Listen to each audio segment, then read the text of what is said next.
हाँ भाई, ये बात क्या स्वाद है। तुम्हारे को इतना समझाया, खाप नेताओं ने भी समझाया, वहां पर रहने वाले सिखों ने भी समझाया, लेकिन तुम्हारी आदत है हनुमान बनने की।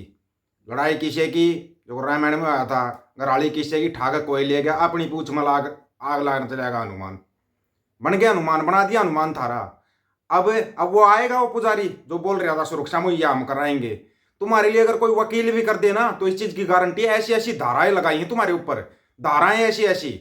लेकिन यहाँ फिर भी खाप नेता तुम्हारे लिए यहाँ इकट्ठा कर रहे हैं लोगों को, ताकि तुम्हारी मदद की जा सके। थोड़ी बहुत शर्म कर लो। अब शर्म नाम की चीज हो ना, तो इन बुजुर्गों की शर्म कर लेना, थोड़ी बहुत कर लेना। ज्यादा तुम नहीं करोगे, ज्यादा तुम अपने माँ बाप की नहीं कर पाते। तुम्हारे को तो क्यों हिंदुला बनने का बड़ा शौक हो जाता ना, धर्म का झंडा उठाना है। ये धर्म का झंडा ना नुकसान देता हमेशा। उनको कोई नुकसान नहीं है जिनका पेट ही धर्म के नाम पर पड़ रहा है, उनको कभी नुकसान नहीं होता। अब तुम्हारा वो पुजारी आएगा क्या? तुम्हारे पुजारी की बताते हैं और ये बताते हैं तुम कि कौन कौन लपेटे में आया। और देखो, लपेटे में आता है जब आदमी को किसको पकड़ा जाता है और किसको छोड़ा जाता है। सोमवार 4 नवंबर को पील क्षेत्रीय पुलिस ने ब्रह्मटन में गौर रोड पर एक मंदिर में एक बड़े प्रदर्शन पर प्रतिक्रिया दी। जैसे जैसे विरोधी पक्षों के बीच तनाव बढ़ता गया, सभी प्रतिभागियों की सुरक्षा सुनिश्चित करने के लिए पब्लिक ऑर्डर यूनिट को तैयार किया गया था। भाई किसी का कोई ज्यादा चोट फेट ना लग जाए, कुछ ना हो जाए। जो प्रदर्शन में हिंसक वो चल रहा है।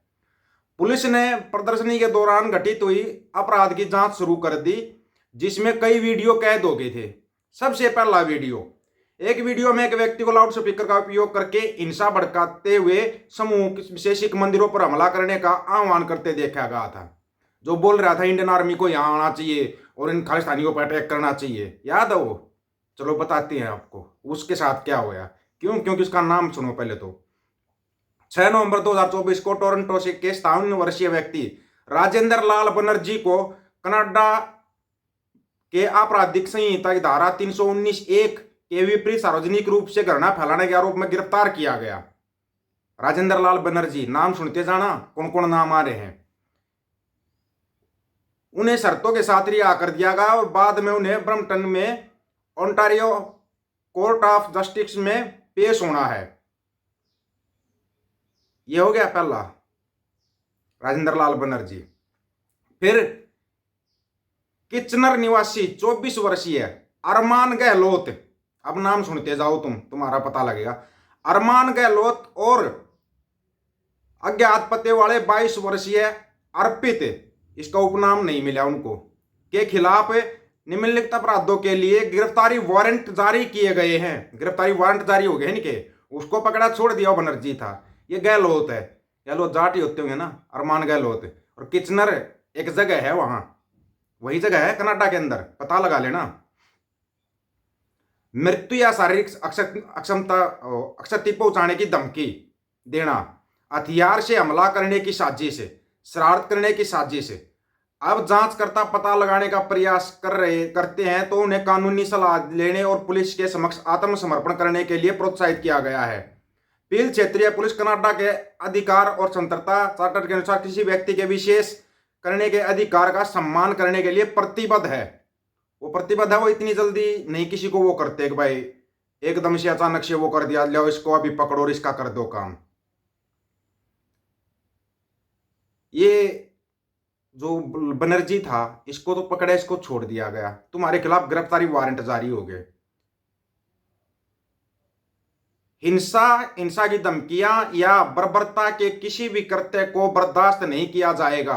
हम उन सभी के सहयोग की सराहना करते हैं जो इन घटनाओं के दौरान शांतिपूर्ण रहे। शांतिपूर्ण जो रहा, उनको कुछ नहीं किया गया किसी को भी।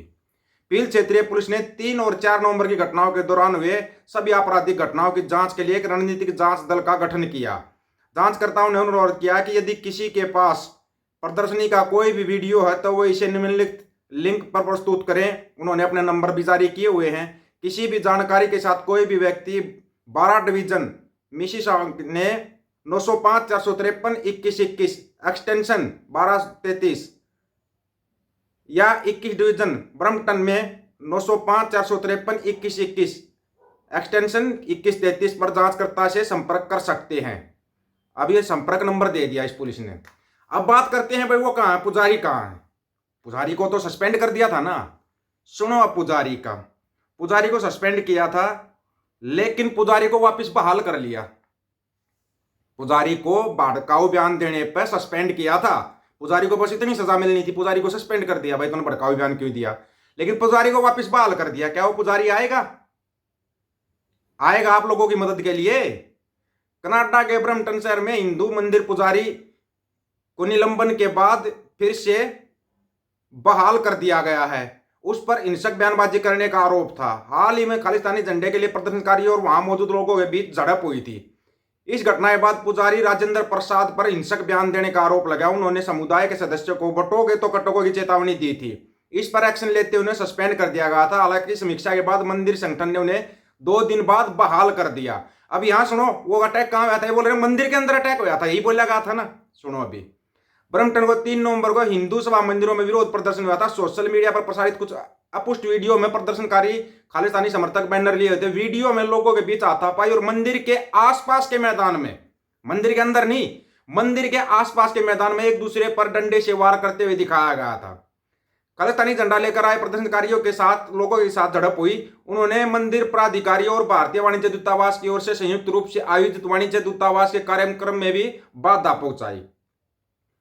कनाडाई ब्रॉडकास्टिंग कॉरपोरेशन की रिपोर्ट के अनुसार बुधवार को हिंदू सभा मंदिर की ओर से एक बयान जारी किया गया। इसमें कहा गया, रविवार को प्रदर्शनकारियों के साथ पुजारी की विवादास्पद संलिप्तता के बाद कारण उसे निलंबित कर दिया गया। हालांकि बयान में इस संबंध में विस्तार जानकारी नहीं दी गई। ब्रम्पटन के मेयर पैट्रिक ब्राउन ने कहा कि पुजारी ने हिंसक बयानबाजी की थी। मेयर बोल रहा है, लेकिन पुजारी को फिर भी वापस बहाल कर दिया। ब्राउन ने पोस्ट में कहा, अधिकांश सिख कनाडाई और हिंदू कनाडाई सद्भावना में रहना चाहते हैं और हिंसा बर्दाश्त नहीं करते। हिंदू सभा मंदिर के अध्यक्ष मधुसूदन लामा ने हिंसक बयानबाजी करने वाले पंडित को निलंबित कर दिया। ओंटारियो सिख और गुरुद्वारा परिषद ने रविवार रात हिंदू सभा में हुई हिंसा की निंदा की थी। प्रधानमंत्री जस्टिन ट्रूडो ने भी इस घटना की निंदा की थी। उन्होंने प्रत्येक कनाडाई को अपने धर्म का स्वतंत्र तरीके से सुरक्षित माहौल में पालन करने का अधिकार करने की बात कही। सबसे बड़ी बात यह है कि मंदिर के आसपास गुरुद्वारा साहिब भी है, वहां पे उनके आसपास ये झड़प हुई थी। मंदिर के अंदर तो कोई झड़प नहीं हुई, फिर ये कैसे कह दिया मंदिर पे हमला हुआ? और दूसरी बात, जो सिख थे उन्होंने परमिशन ले रखी थी अपने प्रदर्शन की, परमिशन, ये बिना परमिशन के गए थे, लेकिन ये बन गए फिर उड़ा जाकर चौधरी। अब चौधरी हो, तुम्हारे को बचाने कौन आएगा? पुजारी तो वापस बहाल हो गया, वो तो अपनी वजह से सैलरी लेगा, दान पेटी में जितना दान चढ़ेगा पुजारी का, वो तो अपने मजे लेगा। तुम्हारा क्या होगा? तो तुम्हारे ऊपर इतनी धाराएं लगा दी गई है, इतनी धाराओं का अवकाश कैसे संभालोगे? यहाँ पर कौन तंग होगा? परिवार तंग होगा। कौन तंग होगा? परिवार वाले तंग होंगे। कहाँ संपर्क करें, कहाँ ना करें? संपर्क नंबर दे रखा है इसमें, वो ले लेना जिसको चाहिए। संपर्क नंबर भी जारी कर रखा है उन्होंने, कनाडा पुलिस ने, यही बता देते हैं अगर आपको संपर्क नंबर चाहिए ना तो ले लेना। अब आप लोगों की समझ में आया? किसी भी जगह पे जाके ऐसे झंडा उठा के नारेबाजी करना, बोलिया था नुकसान वहां करेंगे, तुम्हारे बच्चे वहां 2 रुपए कमाने लग गए, ये इनको बर्दाश्त नहीं है। यहां सारी नौकरियां खा गए, वहां अगर तुम 2 रुपए कमा रहे थे वहां भी तुम्हारे पीछे लग लिए। ये मन्नू टन्नू तुम्हारे को छोड़ेंगे नहीं कहीं का भी, याद रखना इस चीज को। इनको बड़ी दिक्कत होती है अगर तुम 2 रुपए कमाओगे तो, बड़ी दिक्कत है। और वो दिक्कत का नतीजा ये है, ये सारे सांप बच गए। पुजारी को सस्पेंड करके अपना पल्ला झाड़ लिया, वापिस बहाल कर दिया 2 दिन के बाद। अब आप लोगों की क्या राय है इसके बारे में? आप अपनी राय रखना, आपकी राय का इंतजार रहेगा। सभी साथियों को राम राम, नमस्कार, आदाब, सत श्री अकाल। वीडियो को ज्यादा से ज्यादा शेयर, चैनल को सब्सक्राइब और बेल आइकन को जरूर दबाना दोस्तों। ऑफिशियल दीपक फौजी यूट्यूब चैनल, बात अकर सच की करेंगे। अब सच की बात हम करेंगे, वीडियो को शेयर करने की जिम्मेवारी आप लोगों की। गज के आखो, वाहिगुरु जी का खालसा, वाहिगुरु जी की फतेह।